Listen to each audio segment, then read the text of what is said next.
Okay, hello everyone. Welcome to this very unusual video for me. I'm not used to this kind of hobby hangout system, but yeah, so basically we're doing a kind of a pre-tournament vlog type thing on this kind of the running off.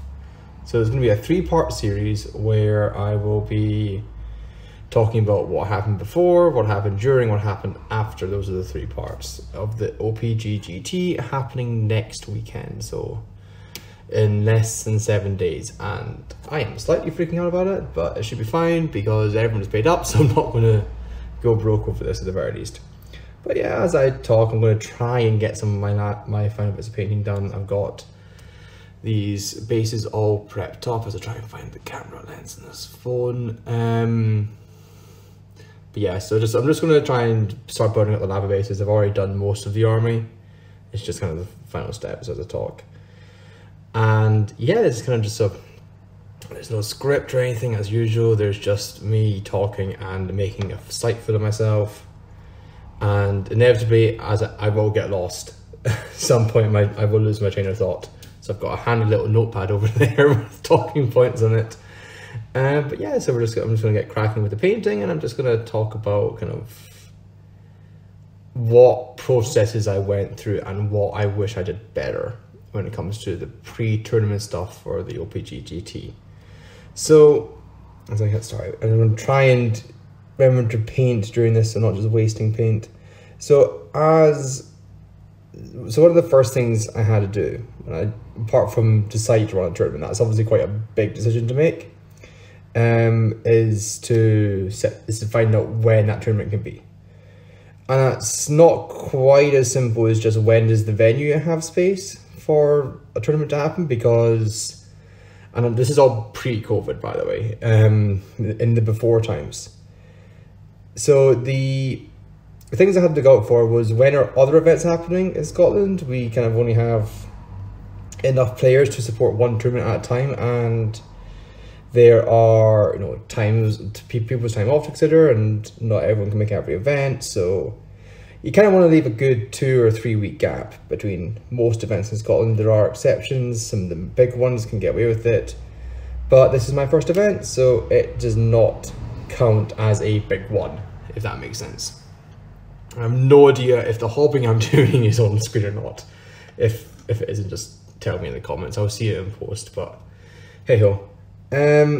So I chatted to Innes, and I've also throughout the entire process of this event, Innes has been such a guiding light, as it were, to not be too poetic with it, as it is Innes after all.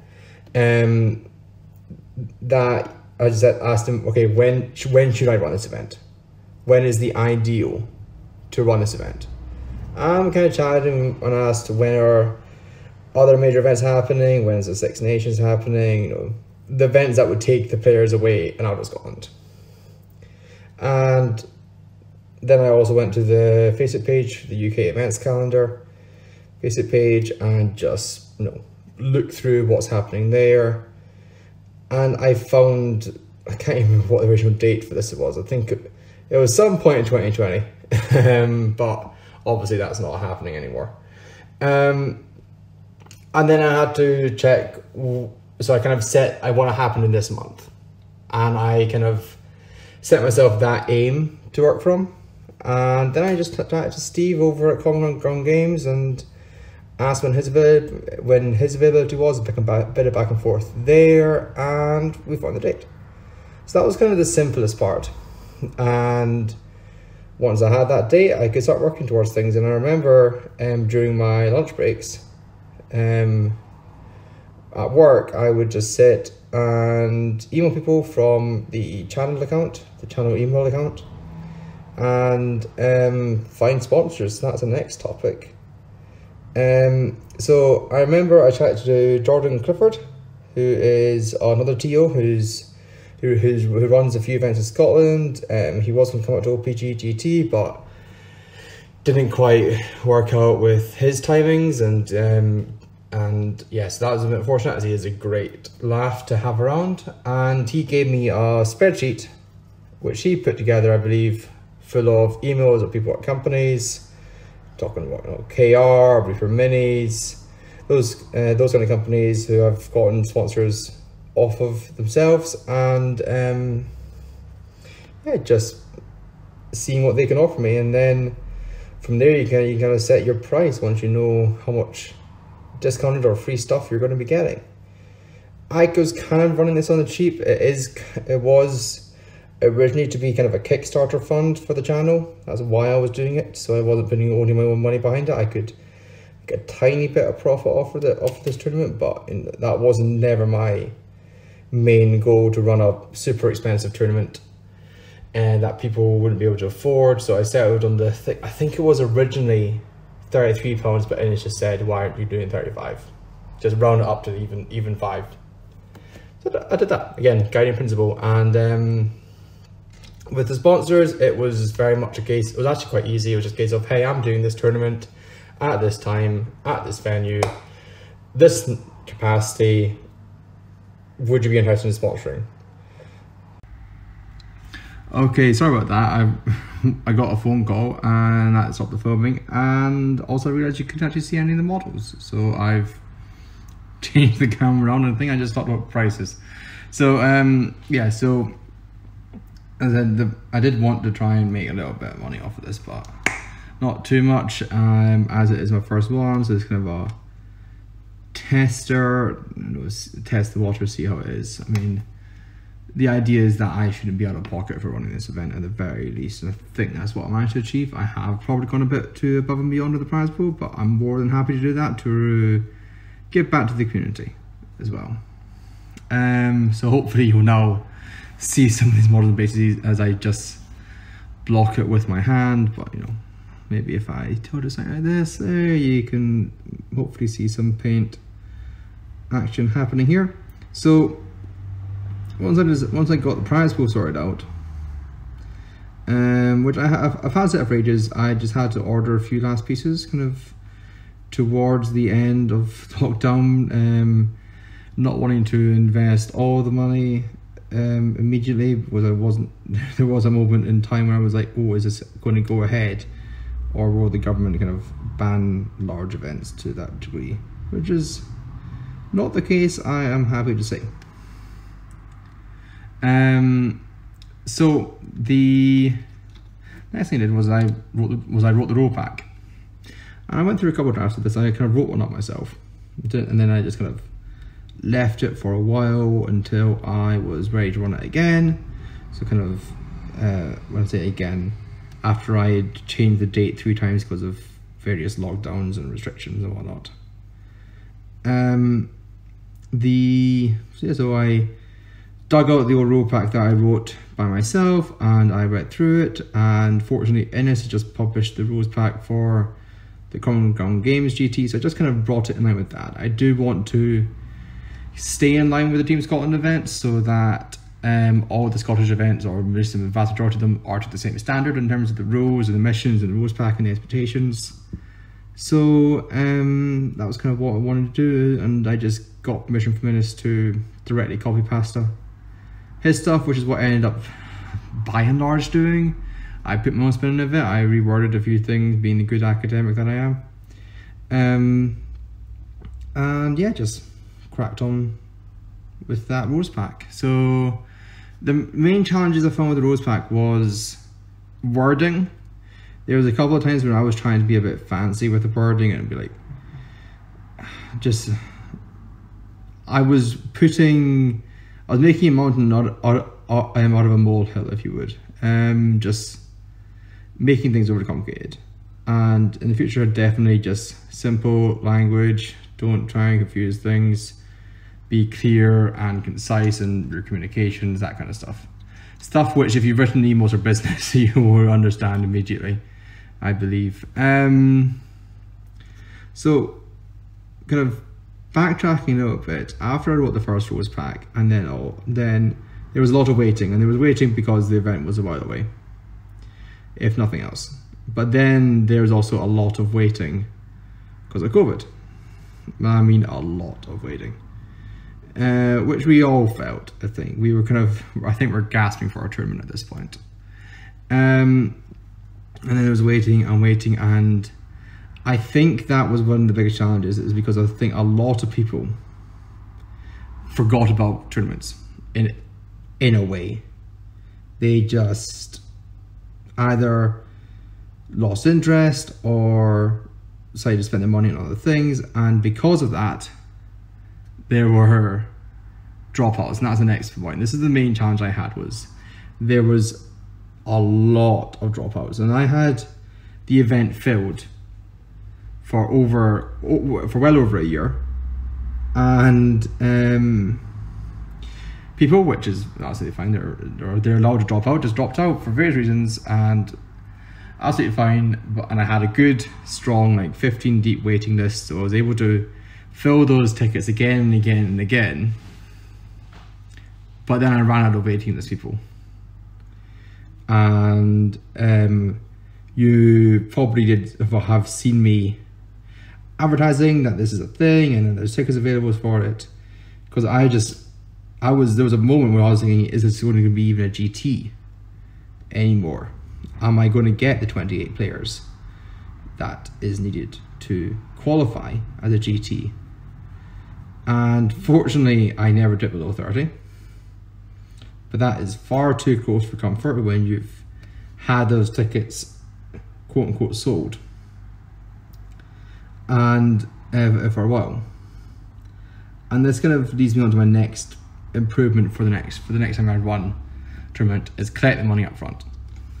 I let people reserve tickets for a while because I wanted them to come to the event, and you're more likely you'll come to the event if it's not money up front in order to reserve a ticket. In reality, a 40k tournament is a 40k tournament in a day, and there's only so much that can go wrong, he says, having never ran one. So to me, it's kind of a safe bet to book a ticket to an event, but I appreciate some people might be a little bit more risk averse, and I wanted to kind of entice them into getting a ticket. And their cloaks are going to be, these guys' cloaks are going to be annoying to get under that bit, to do the basing under that cloak. So after I filled the event what feels like 10 times over, but in reality was only about 5, that was kind of that was okay. But then collecting the money was a bit interesting. As I mentioned, people had kind of forgotten that they had a ticket or that the event was happening, which is fine. You know, I'm not expecting people to remember an event that they signed up for over a year ago, particularly everything that's happened over the last year or so with COVID. So it was just, I'm always a bit of a nervous individual when it comes to messaging people about money. And you can probably hear my voice as I stammer through that sentence. I don't like doing it, and I don't like it when it happens to me. And when it happens to me, I instantly want to deal with whatever it is straight away, that second. I don't like, owing friends money. I don't like friends owing me money. I try to be very relaxed about it. End of the day, that's not how this can work. The venue needs paying, Steve needs paying, and you just need to get the money in to your account so that you can pay Steve. That's only fair.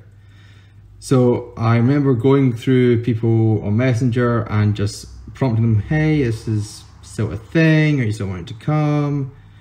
Could you pay me the money? And no one was confrontational about it. It was entirely in my own head.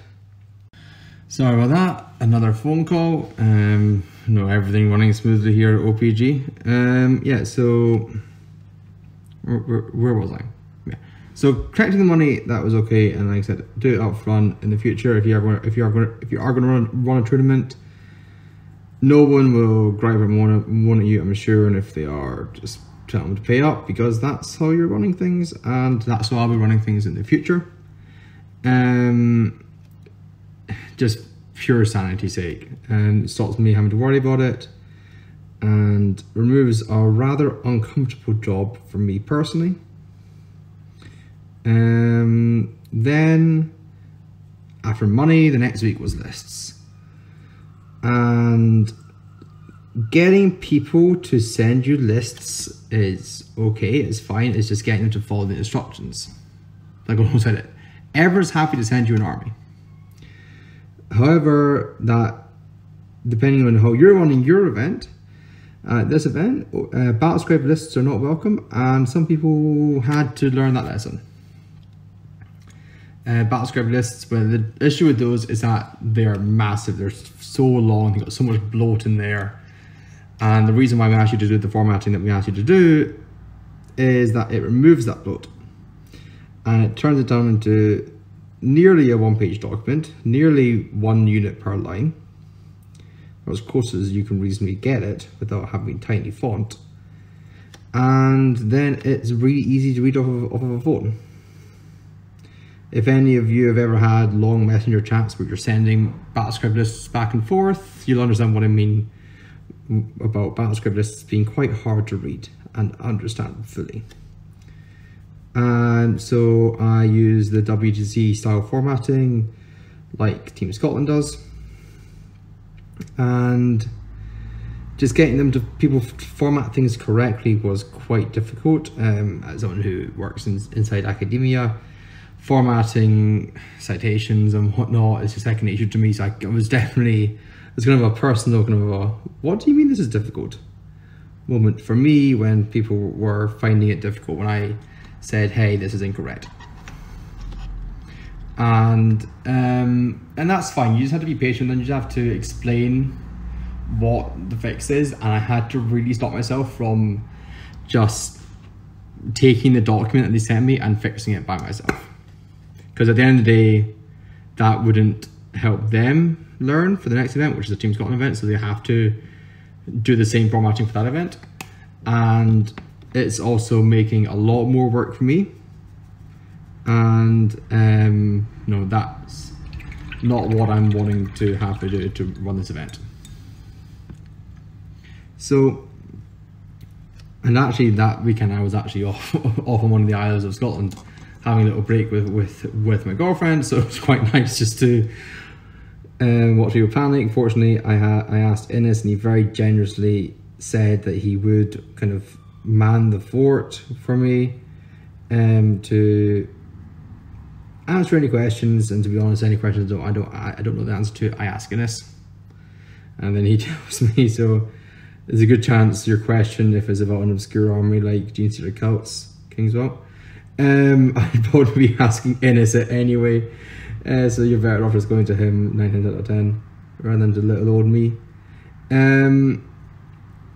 So once lists was collected again, it was checking lists, and once I came back from my little weekend away from the world, I had a ton of lists to check, and there are 3 checks that I did based off of what Innes told me. Is checking for more than 3 units of the same type. So has someone got 4 units of eradicators, stuff like that. Has someone got 4 Space Marine captains in 1 detachment, which is wrong for more than one reason these days. You know, just checking that that's all fine. Checking the formatting, of course, as well. And then also the one checking if there's only 3 detachments and the detachments add up. And yeah, so those were one of the basic checks I did.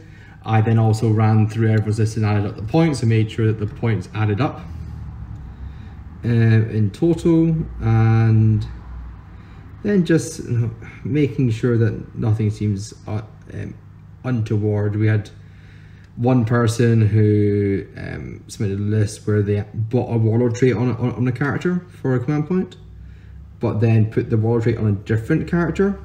So I just asked, which one do you want this on, and I just did it for, and I made that edit for him because that was literally a 2-second job, so I'm fine doing that. We had someone missing a piece of free war gear from one of their units, and for that I just said, listen, leave it as free war gear. Most people don't even put free war gear on their list these days, so you know, these splinter rifles I wouldn't put on a list, because it's not really important. I would just list the blasters, the dart lances, and the weapons on the Sybarite.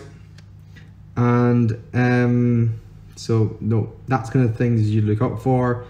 Someone pointed out to me that someone didn't put down what custom craft world like chapter tactics they wanted. So all I did was I went through my emails and I found, because I remember this person didn't format the list correctly, so I reckon they just forgot to put it into the reformatting of the list. So I found it and stuck those in. So those are kind of the things I had to check. And then the last thing I had to do was just finalize everything with the venue, finalize the food, finalize the dietary requirements, find out how much in total I owe, because I was only given a per person quote, and that was many moons ago. So I just wanted to confirm with Steve how much I owed and how they wanted to get paid. And once I found out those details, my job was effectively done. Just making sure everyone's happy, answering any questions, and hoping that nothing blows up in the meantime. But yeah, so the main things I'll do differently, I'm gonna just take a break from painting, is 1, collect money at the start. If someone wants a ticket for your event, they pay you when they take that ticket, when they occupy that slot. That is a big lesson for me to learn. The second thing is being patient with people when it comes to their lists. I don't think I was ever impatient, but I could certainly have, you know, been a bit more flexible perhaps.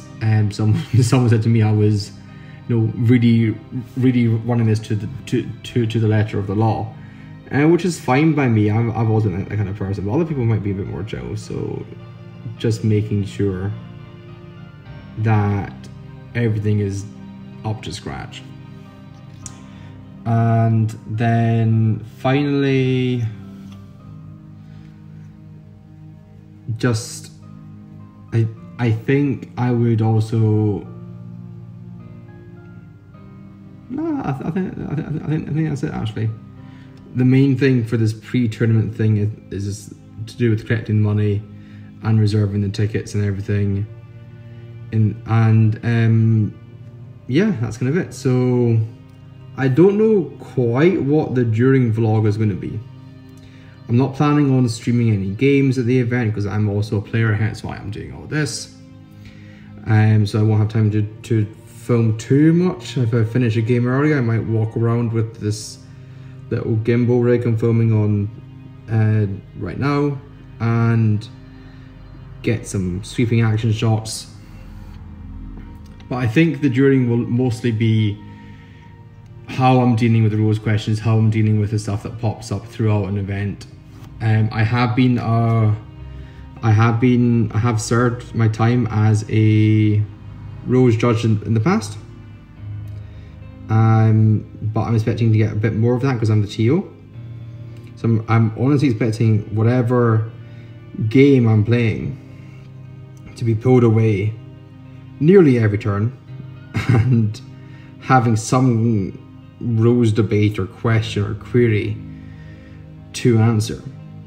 So I'm actually having a practice game next Wednesday against a chap at the local club, and I'm going to try and finish with 10 minutes to spare on the clock, and that's going to be my quote-unquote TOing time.